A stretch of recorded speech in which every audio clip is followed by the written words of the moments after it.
Hello there.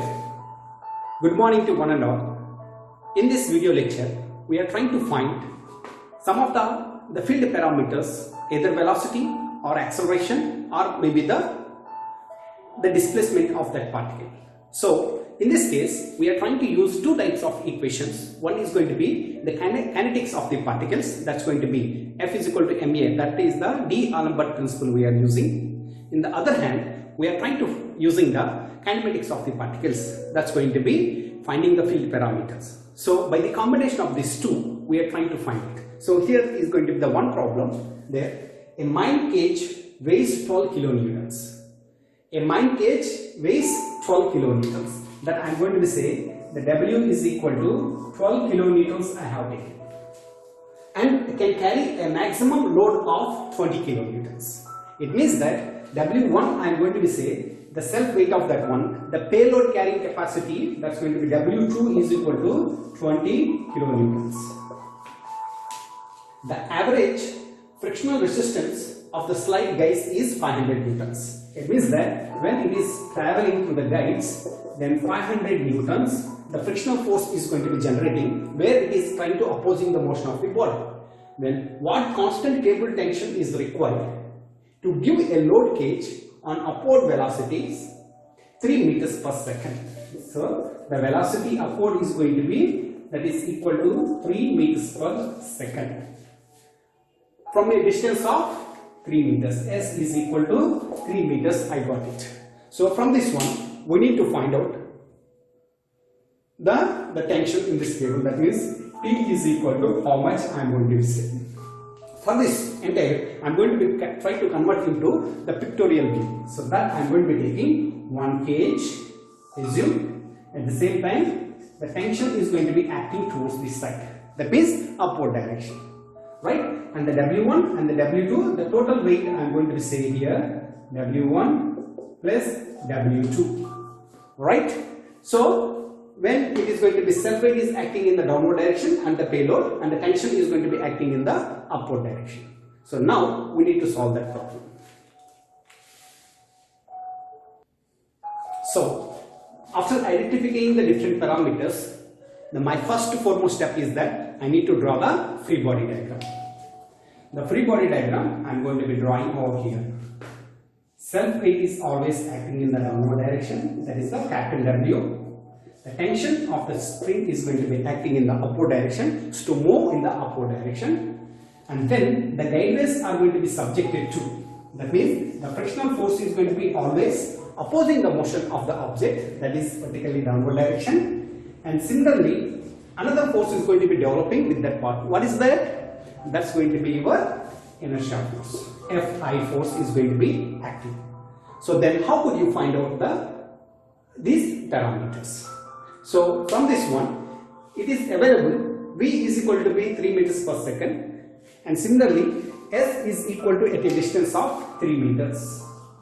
So we need to find out these parameters. So the total W, that means the weight of the cage plus the payload carrying capacity, 12 plus 20 is equal to 32 kilonewtons. I got it, right? And similarly the friction force is going to be available. Now I need to find out what is that force? That force I need to calculate the frictional, that is inertia force. Fi is going to be your inertia force, that is equal to mass into acceleration.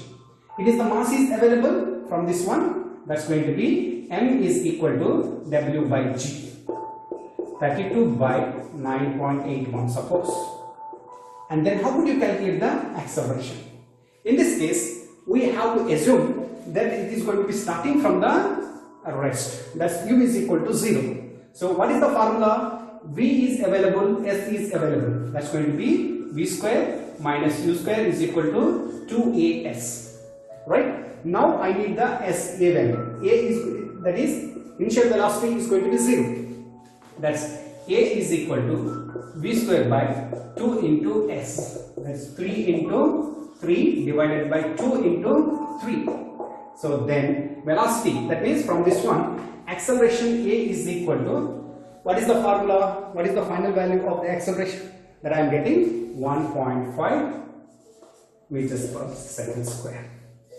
Right? Once if I am going to be getting, I will substitute in this equation. So then what is the value of Fi? So Fi is equal to, so W is equal to 32 by 9.81 into 1.5 meters. Fi is equal to, after the simplification of this equation, we are getting around 48 kilonewtons we are getting.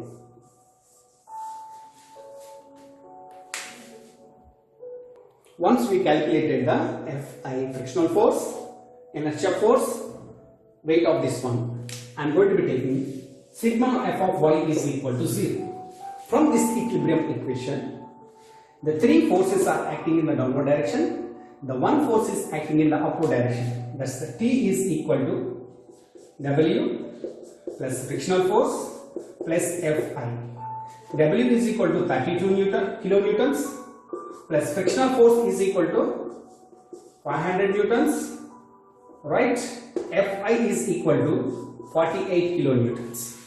So from this one, the T is equal to, what is the value of this one?